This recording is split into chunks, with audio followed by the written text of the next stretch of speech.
House जोश। तो सभी को मेरी तरफ से गुड मॉर्निंग। आप लोगों का स्वागत है विद्या करंट अफेयर्स चैनल्स पर। ठीक है, तो चलिए आज हम लोग अपने नए दिन की शुरुआत करते हैं। ठीक है, कल तक मैंने आप लोगों को यूपीएससी प्रीलिम्स इनिशिएटिव को लेकर, ठीक है, जो कि 2026 के प्रीलिम्स के लिए चलाया जा रहा है। ठीक है, क्योंकि अभी मेरा चैनल नया है, ठीक है, अभी इस पर बहुत कम लोग जुड़े हैं, तो आप लोग ज़्यादा से ज़्यादा जुड़कर इसका बेनिफिट बहुत सारे बच्चों तक पहुंचा सकते हैं। ये आप लोगों से एक पहले रिक्वेस्ट हो गई। ठीक है, तो मैंने आप लोगों को ये बताना था कि इस मेरे इंस्टीट्यूट में सारे सब्जेक्ट को कवर करवाया जाएगा, उसके पीवाईक्यूज को सॉल्व करवाया जाएगा, एमसीक्यू की एनालिसिस करवाई जाएगी और आपको थीम वाइज सिलेबस के साथ सब्जेक्ट को कनेक्ट करके दिखाया जाएगा। ठीक है, और उसी के साथ पढ़ाया जाएगा। तो आप लोगों की एक माइंड अप्रोच और यूपीएससी के सिलेबस को लेकर थिंकिंग धीरे धीरे अच्छे से डेवलप हो जाएगी। ठीक है, उसके तहत मैंने आप लोगों को पॉलिटी कवर करवा दिया है। ठीक है, यानी कि उससे जितने भी इम्पोर्टेंट थीम थे वो सारे कवर हो चुके हैं। मॉडर्न हिस्ट्री में लगभग 50% कवर हो चुकी है, 50% अभी बाकी है।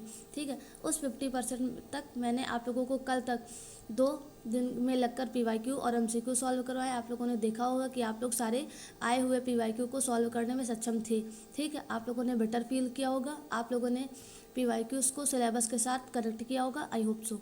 ठीक है, तो ये मेरा एक इनिशिएटिव है और ये मेरा प्रयास है जो बहुत सारे बच्चों तक पहुंचाने का मेरा एक प्रयास है, शायद ये पहुंचे। ठीक है, तो मेरा चैनल आप लोग सब्सक्राइब कर लीजिए इसके लिए। ठीक है, और वीडियोस अच्छी लगे तो लाइक एंड शेयर करिए। ठीक है, और हमारे साथ जुड़ने के लिए आप लोगों का बहुत बहुत धन्यवाद। तो इतनी ही बातों के साथ मैं आज के अपने दिन को चलिए शुरू करते। आप लोग मेरे साथ A4 साइज़ का पेपर और पेन लेकर बैठ जाइए। ठीक है, देखो आज हम क्या पढ़ने वाले हैं। आज हम भारतीय राष्ट्रीय आंदोलन और उसमें जागरण और संघर्ष की बात करने वाले हैं। यानी कि भारतीय राष्ट्रीय आंदोलन के बाद उसका जागरण कैसे हुआ, उसमें कौन कौन सी परिस्थितियां थी, उन परिस्थितियों को दूर करने से लेकर कितने संघर्ष करने पड़े, इन सारी विचारधाराओं का और इन सारे बातों का अध्ययन हम लोग अपने सेशन में आज के वीडियो में करने वाले हैं। ठीक है, तो एक आराम से हल्की सी अप्रोच बनाकर चलिएगा कि सब स्टोरी वाइज समझते चलेंगे। ठीक है, देखो उदारवादी चरण। अगर हम लोग उदारवादी को सरल शब्दों में बताएं तो एक मान लो कि उदारवादी एक ऐसा शब्द होता है जो हर एक काम विनम्रता से करना जानता है। ठीक है, यानी कि हर एक काम आसानी से हो जाए, ये उदारवादी चरण में था। ठीक है, उदारवादी के प्रमुख नेता कौन कौन से थे। उदारवादी में अगर देखा जाए तो सबसे नंबर 1 पर दादा भाई नौरोजी आते हैं। फिर ठीक है, उसके बाद सेकंड नंबर पर अगर देखा जाए तो फिरोज शाह मेहता आते हैं। ठीक, फिर गोपाल कृष्ण गोखले। ये 3 प्रमुख नेता हैं जो उदारवादी चरण के पक्ष में थे, उदारवादी चरण के पक्ष की शुरुआत में थे। ठीक, मतलब शुरुआत के पक्ष में थे, है ना। और ये उदारवादी चरण का जो टाइम पीरियड है वो भारतीय इतिहास में 1885 से 1905 का है। ठीक है, इसमें उदारवादी चरण की नींव पड़ती है। ठीक, उदारवादी की आप लोगों को मैंने उदारवादी शब्द का एक थोड़ा सा स्पष्ट कर दिया है कि वो विनम्रता का चरण था। यानी कि सब नेता चाहते थे कि वो ब्रिटिशों से अच्छे से, मतलब समानुभूति कर है ना, सारी समानता रखकर वो सबको न्याय दे सकते हैं, तो सब उनको न्यायप्रिय मानते थे। ठीक है, तो ये उदारवादी चरण के नेताओं की थोड़ी भूल कह सकते हैं। ठीक है, और अब खैर जो चरण आया था और जिसमें जो लोग जैसा मानते थे वो आप लोगों को पढ़ना ही होगा। ठीक है, तो उदारवादी चरण की ये विशेषताएं होगी। उदारवादी चरण में अगर स्टेप 1 में देखा जाए तो वो लोग प्रेयर्स करते थे, यानी कि प्रार्थना करते थे। किससे? ब्रिटिशर्स से, कि वो लोग आप लोग भारत में न्याय बनाइए, आप लोग भारत में अच्छे से रहिए। ठीक है, आप लोग भारत के लोगों को प्रताड़ित मत करिए, ऐसे मतलब ऐसी प्रार्थनाएं वो लोग करते थे। ये तीनों नेता मतलब, है ना। और इन नेता में अगर आप लोग जोड़ना चाहें तो एस एन बनर्जी को जोड़ लीजिए। ठीक है, वो भी इसी में शामिल थे। ठीक, नाम सुनाई दे तो आप लोग कंफ्यूज मत होइएगा। ठीक है, उसके बाद WC बनर्जी को भी इसी में जोड़ लीजिए। ठीक है, तो ये भी नेता इसी में शामिल थे। तो आप लोगों को ये 5 नेता याद रखने चाहिए। ठीक है, उसके बाद स्टेप 2 में अगर हम लोग देखें तो प्रार्थना के बाद उन लोगों का क्या था कि याचिका भी करते थे अंग्रेजों से, ब्रिटिशर्स से, कि वो भारतीयों को परेशान मत करें, भारतीयों के साथ न्यायपूर्ण व्यवहार करें, भारतीयों को हर एक कार्य क्षेत्र में उनका योगदान करें, उनका प्रोत्साहन करें, ठीक है, और उनको प्रताड़ित ना किया जाए। तो ये सब इनकी याचिकाएं और इनकी प्रार्थना करने की, ये सब इनकी बात कहने के तरीके थे, जो अपनी बातों को प्रार्थनाओं, याचिका या विरोध के माध्यम से कहते थे। विरोध यानी कि प्रोटेस्ट करते थे, लेकिन प्रोटेस्ट में कभी दंगे नहीं हुए, है ना, कभी मारपीट नहीं हुई, ठीक है, मारपीट नहीं करते थे, ये सिर्फ प्रोटेस्ट करते थे, यानी कि अनशन कर दिया, कुछ समय तक बैठ गए, ठीक है, बातों, बहुत सारे लोगों को भीड़ इकट्ठा कर लिया, कहीं कहीं पर काम रोक दिया गया, ठीक है। तो ये ऐसे विरोध करते थे, लेकिन अहिंसक विरोध ये लोग करते थे, कभी भी हिंसक विरोध का इन लोगों ने प्रोत्साहन नहीं किया, ठीक है। तो आप लोग, आई होप आप लोगों को उदारवादी चरण और इसकी विशेषताएं समझ में आ गई होंगी, ठीक है। उनका मानना था कि अंग्रेज न्यायप्रिय थे, यही तो सबसे बड़ी भूल थी, है ना, ठीक है। तो उनका मानना था कि अंग्रेज न्यायप्रिय थे, और लेकिन उन्हें भारतीय परिस्थितियों की जानकारी नहीं थी, ठीक है। तो ये उदारवादी चरण के बारे में हो जाता है। अब हम लोग ब्रिटिश शासन की आर्थिक आलोचना की अगर हम बात करें तो देख लेते हैं कि ब्रिटिश शासन की आर्थिक आलोचना क्या थी, ठीक है। तो एक बुक थी poverty and un British rule in India, जो कि बुक किसकी थी, ठीक। इस बुक के सिद्धांतकार कौन थे, दादा भाई नौरोजी थे, जो आप लोगों को सामने दिख ही रहा होगा। इस बुक के माध्यम से इन्होंने धन का निष्कासन बताया है। धन का निष्कासन कैसे होता था, देखो, पहला है कि ब्रिटिश शासन भारत के संसाधनों के लिए खून चूसने वाला तंत्र था, ठीक है। उसके बाद भू राजस्व में कमी की मांग की गई, ठीक है, यानी कि भू राजस्व में कमी की मांग की जाती थी, और नमक कर का उन्मूलन किया गया, बागान श्रमिकों के लिए बेहतर कार्य स्थितियाँ दी गई, ठीक है। यानी कि दादा भाई नौरोजी, ठीक है, और इन्हीं में एक और जोड़ लो, आरसी दत्त, ठीक है, आरसी दत्त, ठीक, आरसी दत्ता, ठीक। और इन सब के द्वारा धन के निष्कासन का सिद्धांत बताया गया, जो भारत को कच्चे माल का आपूर्ति करता, ये देखिए, भारत को कच्चे माल का आपूर्ति करता और ब्रिटिश वस्तुओं के लिए बाजार बनाने वाली ब्रिटिश नीतियों का विरोध करता था, ठीक है। इसमें मांग उन लोगों की, ये सब मांगे हैं, ठीक है, ये सब मांग के पॉइंट हैं कि ब्रिटिश क्या क्या मांग करते थे भारतीयों से धन के निष्कासन के लिए, ठीक है। जिसमें पहला पॉइंट था कि भू राजस्व और नमक कर में कमी, ठीक है, भू राजस्व और नमक कर में कमी, बागान श्रमिकों के लिए बेहतर कार्य स्थितियाँ, कम सैन्य व्यय, ठीक है, और भारतीय उद्योगों के लिए कर यानी कि प्रशुल्क संरक्षण, ये इतनी स्थितियाँ ब्रिटिशों के द्वारा मांग की जाती थी, किसके लिए, धन के निष्कासन के लिए, किससे, भारतीयों से, ठीक है। तो ये आप लोग आर्थिक आलोचना में देख सकते हैं ब्रिटिशों की, ठीक है। अब अगर हम लोग बात करें विधायी सुधार और राजनीतिक जागरूकता की, ठीक है, तो उसमें 2-4 पॉइंट आ जाते हैं, क्योंकि उस टाइम विधायी सुधार तो जरूरी ही था, ठीक है। तो उसमें भारतीय परिषद अधिनियम 1861, ठीक है, भारतीय परिषद अधिनियम 1861, याद रखोगे जो जितना मैं बोल रही हूँ, ठीक है। इस पीपीटी में उतना लिखा नहीं जाता, लेकिन मैं आप लोगों को पढ़ा रही हूँ, बोल रही हूँ, तो आप लोग का कर्तव्य है कि वो मेरे साथ A4 साइज पर नोट करते चलो, ठीक है। तो विधायी सुधार और राजनीतिक जागरूकता के तहत एक कानून बनाया गया 1861 में, जो कि भारतीय परिषद अधिनियम था। उसकी आलोचना की तथा इसे बहुत बुरा भला बोला, ठीक है। और उसमें क्या क्या पॉइंट अपने तहत प्रस्तुत किए, उन्होंने बोला कि विधान परिषदों का विस्तार और सुधार करो, ठीक है। और दूसरा, बजट पर नियंत्रण करो। तीसरा क्या है कि स्वशासन, जिसमें नौरोजी यानी कि दादा भाई नौरोजी, गोखले यानी कि गोपाल कृष्ण गोखले, तिलक द्वारा 1906 में ये सब मांग की गई थी, ठीक है।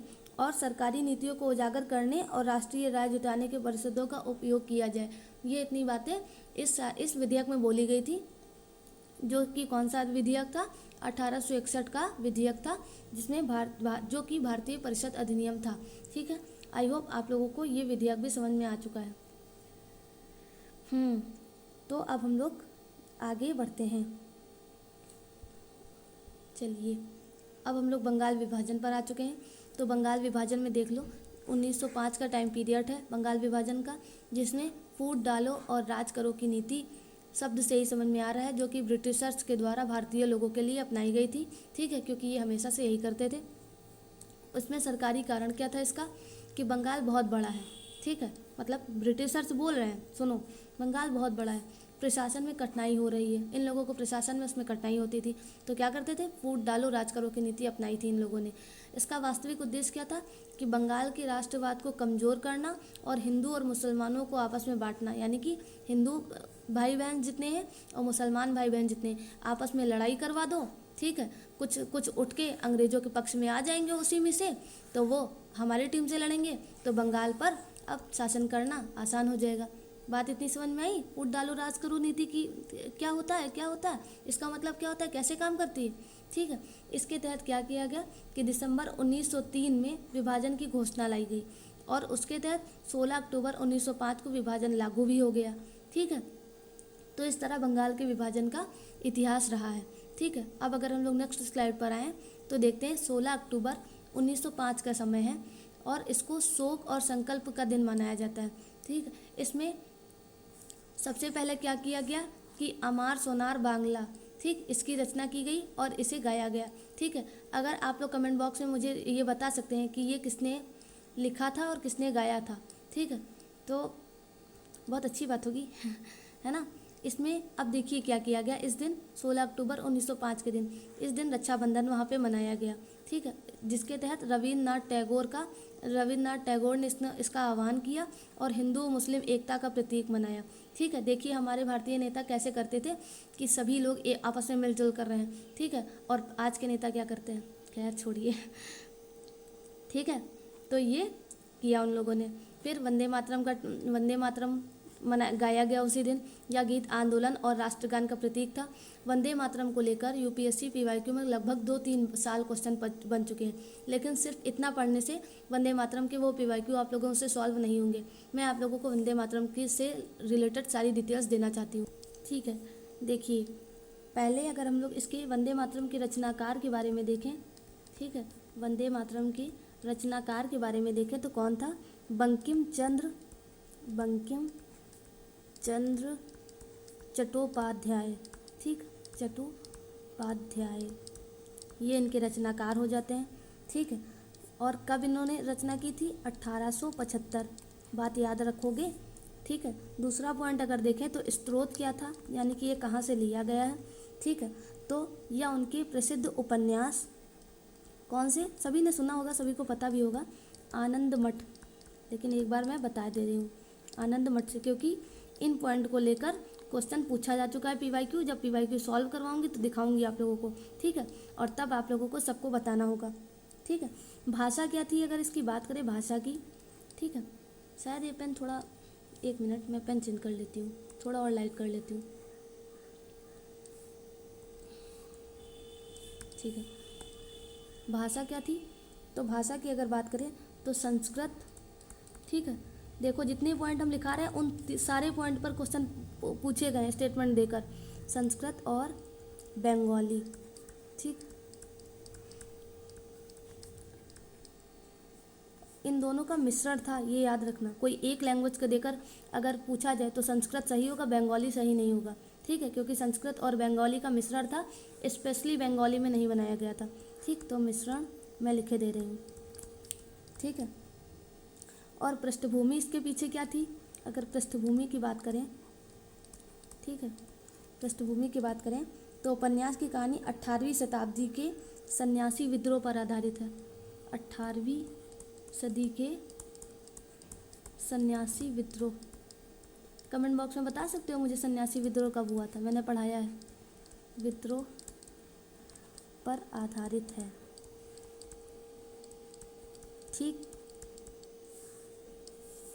फिर अगर स्वतंत्रता संग्राम की भूमिका के बाद की इसकी बात करें तो इसमें क्या था, कांग्रेस अधिवेशन के समय, कांग्रेस अधिवेशन आप लोगों को पता होगा कि कब लाया गया है, कांग्रेस अधिवेशन जो कि 1896 में आया, ठीक है, 1896 के टाइम पीरियड में, ठीक है। और इसी टाइम कलकत्ता अधिवेशन भी होता है, ठीक, कलकत्ता अधिवेशन, ठीक है, अधिवेशन, उसमें रविंद्रनाथ टैगोर के द्वारा क्या किया गया, ठीक, रविन्द्रनाथ टैगोर के द्वारा स्वतंत्रता अधिवेशन में इसको लाया गया। किसको? वंदे मातरम को। ठीक है। उसके बाद स्वदेशी आंदोलन कब हुआ? स्वदेशी आंदोलन, यही टाइम पीरियड है 1905। ठीक। इसमें क्या किया गया कि बंगाल के विभाजन के विरोध में यह गीत राष्ट्रीय गीत का मुख्य नारा बन गया। ठीक। जिसमें ब्रिटिश सरकार ने इसे सार्वजनिक रूप से गाने पर प्रतिबंध लगा दिया था। ठीक है। विदेशी मंच 1907 में जर्मनी के स्टटगार्ड में मैडम भिकाजी कामा, नाम याद रखोगे, मैं यहाँ पे मैं लिख देती हूँ, भिकाजी कामा, इनके द्वारा क्या किया गया, जो इन्होंने तिरंगा फहराया था। ठीक। तिरंगा फहराया था और उस पर वंदे मातरम अंकित किया गया था। ठीक। तो इनके द्वारा ये स्टेटमेंट भी इम्पॉर्टेंट है, स्टार लगा लो और लिख लेना। ठीक है। उसके बाद अनुवाद, यानी कि वंदे मातरम का अनुवाद कब किया गया और किसने किया? वंदे मातरम का अनुवाद अरविंदो घोष बोलते हैं, अरविंदो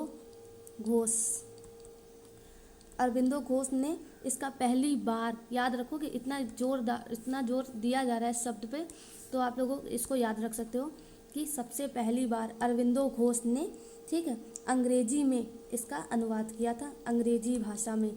ठीक है। एक मैंने PYQ में सॉल्व कर रही थी तो उसमें लिखा था, उसमें ये स्टेटमेंट देकर दिया गया था कि जो बंकिम चंद्र चट्टोपाध्याय जी हैं जिन्होंने इसकी रचना की है, उसने शुरुआत में वंदे मातरम को अंग्रेजी भाषा में रचना की थी उसकी, तो वो स्टेटमेंट क्या हो जाता था, फिर उस टाइम के लिए वो गलत हो जाता था, क्योंकि उन्होंने रचना तो संस्कृत और बंगाली के मिश्रण में की थी।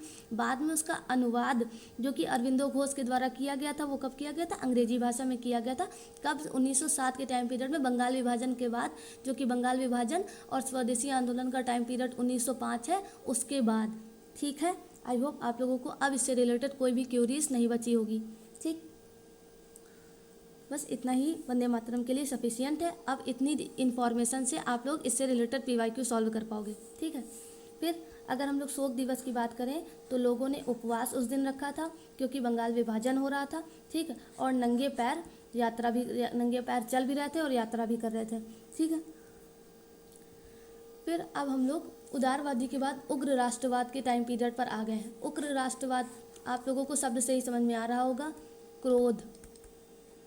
ठीक। यानी कि अपने राष्ट्र को पाने के लिए, अपने राष्ट्रवाद के लिए सब लोग अब गुस्से में आ चुके थे। ठीक है। और उसके कारण क्या क्या थे और उसको प्रेरणा कहाँ से मिली थी, देखते हैं। सबसे पहले देखो, सबसे पहला कारण जो था वो नरमपंथियों का विफलता था।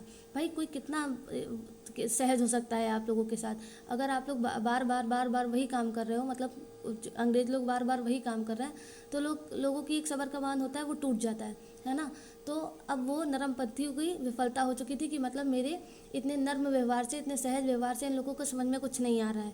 ठीक है। ये इन लोगों का बर्ताव भारतीयों के प्रति बदल नहीं रहा है, ये लोग वही कर रहे हैं जो ये करना चाहते थे, हम लोग चाहे जितना सहज हो जाएं। ठीक है। तो उनकी जो नरमपंथियों की नीतियों में जो 3 P थे, 3 पीस का मतलब क्या था कि प्रेयर जो वो करते थे, पिटीशन यानी कि याचिका जो कि वो करते थे, और तीसरा जो लोग वो शांति से प्रोटेस्ट कर रहे थे। तो इन 3 पी से काम नहीं चल रहा था। ठीक है। और इन 3 पी के असफल हो जाने के कारण इस एक कारण ये था, किसका बना? उग्र राष्ट्रवाद का बना। ठीक है। उसके बाद अंतर्राष्ट्रीय घटनाओं में जो कारण क्या बने कि 1896 का जो टाइम पीरियड था, जिसमें इथियोपिया की जीत हो गई थी और 1905 में जापान की रूस पर जीत हो गई थी। ठीक है। तो ये भी भारत में उग्र राष्ट्रवाद के कारण बनते हैं। उसके बाद तीसरा कारण अगर हम लोग देखें तो अकाल और प्लेग की स्थिति आ गई थी। प्लेग एक बीमारी का नाम होता है। अगर आप लोग मुझे बता सकते हैं कि ये कौन से जीवाणु, बैक्टीरिया, प्रोटोजोआ किसके द्वारा होता है, तो ये अब तो मतलब बहुत अच्छी चीज़ होगी, है ना। मतलब आप लोगों को बताना चाहिए कि प्लेग किसके द्वारा होता है। ठीक है। तो अकाल और प्लेग भी उग्र राष्ट्रवाद का एक कारण बना, जिसमें 1896 से और 1900 के दौरान सरकार की उदासीनता सामने आई थी। चलो मैं ही बता देती हूँ प्लेग किसकी वजह से होता है। प्लेग एक बैक्टीरिया की वजह से होता है, यानी कि जीवाणु। उसका क्या नाम है? उसका नाम है यर्सीनिया पेस्टिस। ठीक। तो मैंने ही बता दिया आप लोगों को। ठीक है, याद रखना। उसके बाद चौथा कारण क्या था कि कर्जन की नीतियाँ। लॉर्ड कर्जन की नीतियाँ, उन्होंने क्या कर रहे थे उस टाइम, वो विश्वविद्यालय अधिनियम लेके आए थे 1904 में, ठीक है, और गोपनीयता अधिनियम लेके आए थे 1904 में। तो ये इनकी नीतियों के कारण भी भारतीयों में उग्रवाद की भावनाओं का डेवलप हो रही थी, ठीक है। तो ये इतना समझ में आप लोगों को आ गया होगा। फिर अब हम लोग गरम दल पर आते हैं, यानी कि उग्रवाद के जो नेता थे, यानी कि कौन कौन से नेता उस टाइम उग्रवाद में ज़्यादा ही सपोर्ट कर रहे थे, ठीक है। तो उग्रवाद में कौन कौन से नेता आते हैं, लाल बाल पाल, ऐसे करके याद रखा जाता है। लेकिन लाल से मतलब क्या है कि लाला लाजपत राय, ठीक, बाल से बाल गंगाधर तिलक, और पाल से विपिन चंद्र पाल, और अरविंदो से अरविंद घोष। अब देखो, लाला लाजपत राय जो थे वो शेर पंजाब से थे, ठीक। उसके बाद मतलब शेर पंजाब ये नारा भी इनका था। फिर बाल गंगाधर तिलक, स्वराज मेरा जन्मसिद्ध अधिकार है, ये इनका नारा था। विपिन चंद्र पाल, क्रांतिकारी पत्रिका इन्होंने लिखी, ठीक है, पत्रकारिता भी करते थे। उसके बाद अरविंदो घोष, ये सांस्कृतिक राष्ट्रवाद थे, ठीक है। तो ये हैं, और यही वो व्यक्ति हैं जिन्होंने क्या किया था, वंदे मातरम को अंग्रेजी में, ठीक, वंदे मातरम को अंग्रेजी में अनुवाद किया है, याद रखना, पहचान लो इनको, ठीक है। उनका मानना था कि स्वराज स्वराज मांग कर नहीं बल्कि संघर्ष और बलिदान से मिलेगा। स्वराज मतलब स्वयं का राज, जो कि भारत पर करना चाहते थे सभी लोग, ठीक, क्योंकि भारत तो अपना है। उसके बाद क्या किया गया कि स्वदेशी और बहिष्कार इन्होंने पहला नीति अपनाई, यानी कि स्वदेशी चीज़ों को अपनाना और बाहरी चीज़ों का बहिष्कार करना इन्होंने शुरू कर दिया। संघर्ष के हथियार इनको क्या थे कि स्वदेशी चीज़ों को अपना रहे थे, जिसमें पहला इन्होंने क्या किया कि भारतीय वस्तुओं का उपयोग करना शुरू कर दिया, ठीक है। जिससे क्या हुआ कि जो कि ब्रिटिश थे, यानी कि उनकी जो ईस्ट इंडिया कंपनी थी, उससे जो कि बाहर से सामान आता था, ठीक है, वो अब भारतीयों के द्वारा उपभोग नहीं किया जा रहा था, यानी कि भारतीयों के द्वारा जो भी पैसे मिल रहे थे वो भारतीयों को ही मिल रहे थे, ठीक है, अब ब्रिटिशर्स को नहीं दिए जा रहे थे। तो ये सबसे बड़ी कमजोरी होती है किसी भी विफलता की। अगर किसी को भी कमज़ोर करना है तो सबसे पहले उसको आर्थिक तौर से कमज़ोर करना पड़ेगा आप लोगों को। किसी को भी अपने आगे पीछे अगर दौड़ाना है, ठीक है, अपने आगे पीछे लगवाना चाहते हो, ठीक है, तो सबसे पहले आप लोगों को आर्थिक तौर से उसको कमज़ोर करना पड़ेगा। ये अंग्रेज़ों की नीति थी बहुत पहले से, ठीक है।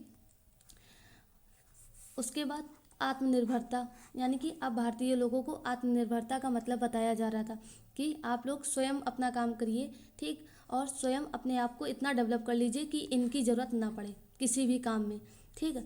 फिर बहिष्कार और त्यागना में वो लोग क्या कर रहे थे कि विदेशी कपड़ों की होली कर रहे थे, यानी कि विदेशी कपड़ों को जला देते थे, विदेशी कपड़ों को नहीं पहनते थे, विदेशी कपड़ों को नहीं खरीदते थे, ठीक है। तो ये यानी कि विदेश की टेक्सटाइल कंपनी पर बहुत ज़्यादा एक इकोनॉमिकली इफ़ेक्ट पड़ने लगा, ठीक, यानी कि वो कमज़ोर होने लगी, ठीक। और जब एक रिसोर्स आप लोगों के पास ऐसा हो जहाँ से इतने सारे पैसे मिलते हैं, ठीक है, और वही रिसोर्स भारत की सबसे ज़्यादा पॉपुलेशन के तहत कम कर दिया जाए, तो फिर इफ़ेक्ट तो पड़ेगा ही, ठीक है, कमज़ोर तो हो ही जाओगे, ठीक। उसके बाद दूसरा क्या किया गया कि मैनचेस्टर के कपड़ों को लिवरपूल के नमक का बहिष्कार करना पड़ा। मैनचेस्टर, अगर आप लोग बता सकते हो तो इस टाइम पर बताओ कि भारत का मैनचेस्टर कपड़ों के लिए कौन कौन से है, गुजरात में है, क्या नाम है उसका, ये बता सकते हो, ठीक है। उसका लिवरपूल का और नमक का बहिष्कार करना पड़ा, ठीक है। यह केवल आर्थिक नहीं बल्कि राजनीतिक हथियार भी था, जो कि आप लोगों को मैं बता ही चुकी हूँ, ठीक है। उसके बाद रचनात्मकता में स्वदेशी आत्मनिर्भरता की ओर कैसे गए कि अपनी अब शिक्षा पद्धति बनने लगी भारत में, ठीक है। अपनी शिक्षा पद्धति के तहत पहला क्या हुआ कि बंगाल नेशनल कॉलेज की स्थापना की गई 1906 में, जिसके प्रधानाचार्य कौन हो गए, अरविंदो घोष जी हो गए, ठीक है। उसके बाद दूसरा क्या था कि राष्ट्रीय शिक्षा परिषद का गठन किया गया, ठीक। और इसका गठन कब हुआ, राष्ट्रीय शिक्षा परिषद का, इसका गठन हुआ 15 अगस्त, ठीक, 1906, ईयर याद रखना।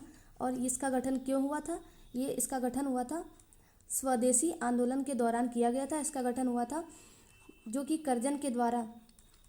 लॉर्ड कर्जन के द्वारा दमनकारी शैक्षिक नीतियाँ बनाई गई थी भारत में, ठीक है, 1904 में, ठीक, उसका विरोध करने के लिए किया गया था, ठीक है। और इसका मुख्य नारा क्या था, इसका मुख्य नारा था कि राष्ट्रीय रेखाओं पर राष्ट्रीय शिक्षा, राष्ट्रीय रेखाओं का मतलब बता सकते हो क्या हो सकता है, राष्ट्रीय रेखाओं पर राष्ट्रीय शिक्षा, देखो हम लोग भारत के मूल निवासी हैं, ठीक है। राष्ट्रीय शिक्षा, तो हम लोग अगर भारत के मूल निवासी हैं, भारत माता के पुत्र या पुत्री हैं, तो हम लोगों के हाथ पर उन्हीं की तो रेखाएं होंगी, तो राष्ट्रीय रेखा और उन्हीं की नेताएं होंगी, यानी रेखाएं होंगी, मतलब हम लोगों की राष्ट्रीय रेखाएं हैं। और राष्ट्रीय रेखाओं पर राष्ट्रीय शिक्षा का मतलब यही था कि हम लोगों की जो रेखा है उन पर राष्ट्रीय शिक्षा ही पढ़नी चाहिए, ठीक है, ना कि फॉरेनर की, ठीक है। तो ये इसका उद्देश्य था और ये इसका मुख्य नारा था। प्रमुख संस्थापक की अगर हम लोग बात करते हैं तो प्रमुख संस्थापक की भूमिका इसमें किसने निभाई थी? सतीश चंद्र मुखर्जी। मैं यहाँ लिखे दे रही हूँ, सतीश चंद्र मुखर्जी, ठीक। और इनके द्वारा कौन सी सोसाइटी की स्थापना की गई थी? डॉन सोसाइटी, ठीक है। वो वाला डॉन मत जान लेना, डॉन का मतलब DAWN, ये डॉन सोसाइटी, ठीक। इस सोसाइटी की आधारशिला इनके द्वारा डाली गई थी, ठीक। इसके पहले अध्यक्ष कौन थे? रास बिहारी घोष थे, ये बात याद रखोगे, रास बिहारी घोष, ठीक। संस्थान इसी परिषद के तहत बंगाल नेशनल कॉलेज की स्थापना हुई थी, बंगाल नेशनल कॉलेज, ठीक, जो कि मैंने आप लोगों को ऊपर बता ही दिया है, ठीक है। तो इतना सफिशियंट है किसके लिए? राष्ट्रीय शिक्षा परिषद NCE के लिए, NCE नेशनल काउंसिल एजुकेशन, ठीक है। फिर अगर हम लोग उद्योग की बात करें तो स्वदेशी स्टीम नेविगेशन कंपनी यानी कंपनी बनाई गई थी, जिसके चीफ कौन थे? VO चिदम्बरम, ठीक, और VO चिदम्बरम पिल्लई, ठीक है। उसके बाद दूसरे कौन थे? PC रे की बंगाल की केमिकल्स कंपनी थी। फिर संस्कृति की अगर हम लोग बात करें तो अवनींद्र नाथ टैगोर की पेंटिंग जो कि भारत माता के द्वारा बनाई गई थी, और नंदलाल बोस की कला थी, ठीक। फिर जन भागीदारी कौन साथ आया और कौन साथ नहीं आया? जिसमें छात्र सभी साथ आए इस आंदोलन में। आंदोलन की मुख्य शक्ति दुकानों पर धरना दिया जाने लगा। महिलाएं सभी साथ आईं, जिसमें पहली बार घर से बाहर निकली और प्रदर्शनों में भाग भी लिया। फिर श्रमिक यानी कि लेबर्स, इसमें ईस्ट इंडिया रेलवे और जूट मिलों के में हड़तालें वो लोग करने लगे। इसकी लिमिटेशंस क्या थी कि मुस्लिम किसान, जो कि बहुसंख्यक मुस्लिम किसान आंदोलन से दूर रहे, जिसमें ब्रिटिश डालो और किस लिए वो दूर रहे? ब्रिटिश फूट डालो की नीति के कारण, ठीक है। अब अगर हम लोग नरम दल और गरम दल के बारे में एक पॉइंट से पढ़ें तो देखो, पहलू यानी कि एस्पेक्ट्स नरम पथ के बारे में देखें तो सामाजिक आधार इनका क्या था? नरमपंथियों का कि जमींदार और उच्च मध्यम वर्ग के लिए था। गर्मपंथ का सामाजिक आधार वो कौन सा उठाए थे? शिक्षित और मध्यम और निम्न वर्ग थे। लक्ष्य इनका क्या था? नरमपंथियों का लक्ष्य था कि ब्रिटिश राज के भीतर स्वशासन की स्थापना करेंगे। गर्मपंथियों का था कि स्वराज और पूर्ण स्वतंत्रता वो भारत के लिए चाहते थे। इन्होंने कौन कौन से तरीके अपनाए? इन्होंने 3P मैंने आप लोगों को बताया ही है कि पावर, पिटिशन और प्रे, ठीक, ये लोग करते थे। और गर्मपंथियों ने कौन सा तरीका अपनाया था? निष्क्रिय प्रतिरोध और बहिष्कार करना शुरू कर दिया था सभी चीज़ों का। इनका दृष्टिकोण नरमपंथियों का था कि ब्रिटिश न्याय में विश्वास रखते हैं, ठीक है। और गर्मपंथियों का था कि ब्रिटिश शासन को शोषक मानना, ठीक। तो यही सही था। फिर सूरत विभाजन का टाइम पीरियड आता है 1907 में, जिसमें कांग्रेस में अब दरार पड़ चुकी थी। कांग्रेस में दरार पड़ने के विवाद का कारण क्या था कि अध्यक्ष पद को लेकर विवाद चल रहा था, जिसमें रास बिहारी घोष बनाम तिलक या लाला लाजपत राय कौन बनेंगे, ठीक, अध्यक्ष के लिए, ठीक। इसकी घटना क्या थी कि ताप्ती नदी के किनारे हिंसक झड़प के चलते जूते व कुर्सियां चलने लगी, ठीक। उसका परिणाम क्या हुआ कि गरम दल को कांग्रेस से बाहर निकाल दिया गया, और उसका प्रभाव क्या हुआ कि राष्ट्रीय आंदोलन कमजोर पड़ गया, ठीक है। फिर सरकारी दमन और आंदोलन का पतन 1908 और 1911 का जो समय है, जिसमें दमनकारी कानून बनाया गया, द स्टिक, जिसमें पहला पॉइंट क्या था कि राजद्रोही सभा अधिनियम 1907 बनाया गया, ठीक। उसके बाद भारतीय समाचार अधिनियम 1908 बनाया गया। ये अधिनियम दोनों इसी तरह याद रखना। इसमें नेताओं का अंत कैसे हुआ? जिसमें तिलक 6 साल के लिए मांडले जेल यानी कि बर्मा भेजे गए। फिर अरविंदो घोष ने संन्यास ले लिया, पांडिचेरी चले गए। लाला लाजपत राय विदेश चले गए, और विपिन चंद्र पाल राजनीति से अस्थायी संन्यास ले लिया, ठीक है। फिर 1911 का समय आता है, जो कि 1911 में दिल्ली दरबार लगा और एक मिश्रित जीत हुई, जिसमें क्या हुआ कि बंगाल विभाजन रद्द हो गया, पूर्वी और पश्चिमी बंगाल फिर से एक हो गए, ठीक। और नया विभाजन बिहार उड़ीसा को बंगाल से अलग कर दिया गया भाषा के आधार पर, ठीक है। और राजधानी परिवर्तन कलकत्ता से दिल्ली कर दिया गया। इसका उद्देश्य क्या था कि मुसलमानों को खुश करना और कलकत्ता के क्रांतिकारी माहौल से बचना, इसका उद्देश्य था, ठीक है। फिर अब हम लोग एक देख लेते हैं कि जागृति का कारण क्या था, यानी कि सीख क्या मिलती है वंदे मातरम से। लोगों ने याचिका छोड़कर प्रतिरोध करना सीखा, ठीक। जन आधार क्या बना कि आंदोलन महलों से निकलकर अब सड़कों पर आ गया था उस टाइम पर। और नींव क्या थी कि वंदे मातरम और स्वदेशी की भावना ने गांधी आंदोलन का मार्ग प्रशस्त किया था, ठीक है। तो आज के लिए बस इतना ही। अब आप लोग इतना रिवीजन कर सकते हो, जितना लिख चुके हो वो रात में एक सोते टाइम 5 मिनट के लिए रिवीजन कर लेना। बाकी अगर आप लोगों को वीडियोस अच्छी लगी है तो लाइक एंड शेयर कीजिए, ठीक। हमारे साथ जुड़िए और हमारे चैनल को सब्सक्राइब कर लीजिए, ठीक है। आज के लिए इतना ही। Have a nice day, bye bye, thank you, जय हिंद।